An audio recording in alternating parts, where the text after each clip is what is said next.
So we were just celebrating. In fact, this is tree circle number 1 on Finca Santa Marta, numero uno. And we're super blessed to have volunteers out here for our very first volunteer day. I hope next time we have a volunteer day, maybe you can be involved.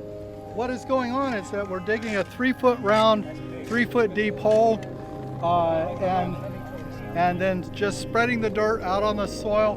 And if you look at what's coming out of that hole, I mean, we're down about 1.5 feet deep, and look how nice that soil looks right there. I mean, there are people who would kill to have that kind of soil on their farm. That's without amendments. That's without anything, any structural work done on the soil at all. And Finca Santa Marta is truly a blessed place, blessed location to grow. Not like Texas at all, where we had to beg things to grow. And so once they finish this, what will go in that hole is compost, leaves, anything organic material will just be thrown in there. And if we water the trees, we'll water that hole. If we add amendments to the trees, the amendments will go in the hole. Not on the trees themselves, not on the entire farm, just in these holes. So it's super exciting. It enhances the way the trees grow. We'll have 6 trees planted around this hole before the morning's finished. We're going to be adding into our trees. We're going to be doing a root stimulation before the trees are planted, and that root stimulation includes some plain old simple molasses with all the minerals and stuff that are in it, supercharging the growth factor, and then mycorrhizal fungus is going to be added into this mixture. This is going to spur on an organic fungus mix that will absorb water, absorb nutrients, and then re-release them to the plant. And this is like a turbocharger to plants, and we're excited.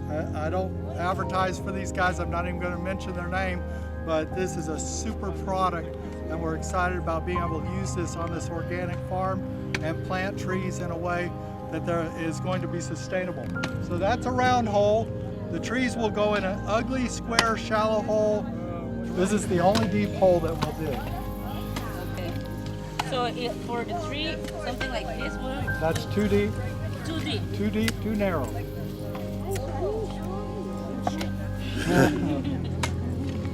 Okay, so this little tree, I'm not going to plant this tree based on what's here. I'm going to dip this in our root stimulator, get some of the, rough it up, and I'm going to find, see, this looks like a telephone pole, right?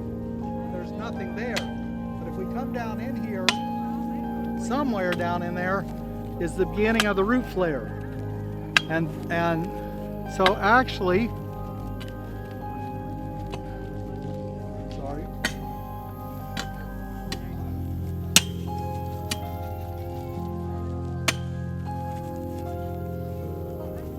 See that right there?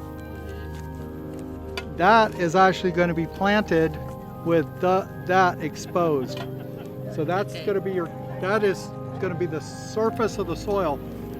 Okay? And the only reason I planted that far away is to give all the trees space. How do you do that with the roots? Why do you plant it like that? Like with the roots exposed on the top? It's actually not the roots. Okay. What is known as the root flare is part of the trunk system of the plant and needs to be exposed. If you go over to our big tree, you'll see a large root flare exposed out of the soil, and that is God's way of planting a tree. Okay, and if you ever see a tree that looks like a telephone pole, that's what your trees look like at home. They're planted wrong. Okay, and you're begging for your tree to be sick, and so you can get a guy out there with an air spade, clear it away, get a nice, you're not going to backfill any foreign substances into a hole. No compost, no organic material, no wood chips, nothing are going to go into the hole where we plant the tree. All the organic material is going in our circle hole. Our central hole is where the organic material goes. Our central hole becomes the supercharger for the trees. The tree is expected to survive in the environment that it's planted in as close to nature's.